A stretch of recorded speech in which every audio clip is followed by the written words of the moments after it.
अभी ध्यान दो इधर। आज हम सीख रहे हैं ऐट का प्रयोग। ठीक है, ऐट का मतलब क्या होता है? के निकट या के सहारे। रूल नंबर फर्स्ट है कि छोटे प्रांतों, शहरों और जिलों व स्थानों के नाम के पहले किसका प्रयोग करते हैं? ऐट का।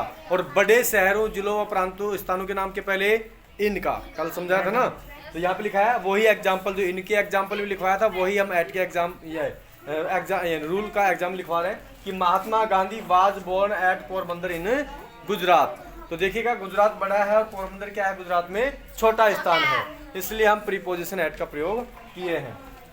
घड़ी के समय से पूर्व, कहने का मतलब जो भी टाइम की हम बात करें तो उससे पहले भी हम प्रीपोजिशन एट का प्रयोग करेंगे। आई रीच डेन में मैं पहुंचा स्कूल यानी विद्यालय एट 7 AM, यानी कितने बजे पहुंचा? ये विद्यालय में 7 बजे। तो यहाँ पे टाइम से पहले हम एट का प्रयोग करेंगे।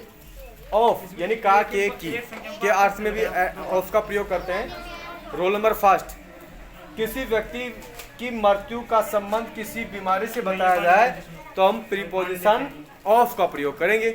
जैसे मान लो कि भाई कोलेरा से, हैजा से, टीबी से, किसी भी बीमारी से अगर कोई व्यक्ति की मृत्यु हो जाती है तो उसका संबंध बताने के लिए प्रीपोजिशन ऑफ का प्रयोग करते हैं। जैसे राजेश डैड, राजेश मर गया। किससे मरा? यानी ऑफ डेंगू से।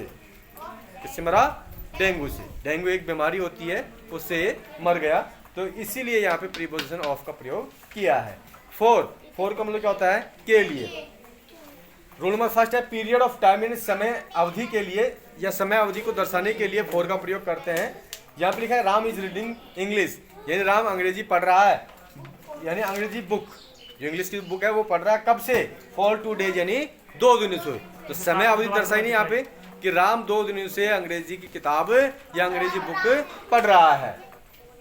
कीमत दर्शाने के लिए, जैसे कि राजेश ने खरीदा फॉर ए न्यू कार, यानी क्या? एक नई कार खरीदी है। तो कीमत दर्शाने के लिए भी यहाँ पर हम फॉर का प्रयोग कर सकते हैं। या फिर हम कह सकते हैं कि Rajesh bot a new car for 5 lakh. ठीक है ना?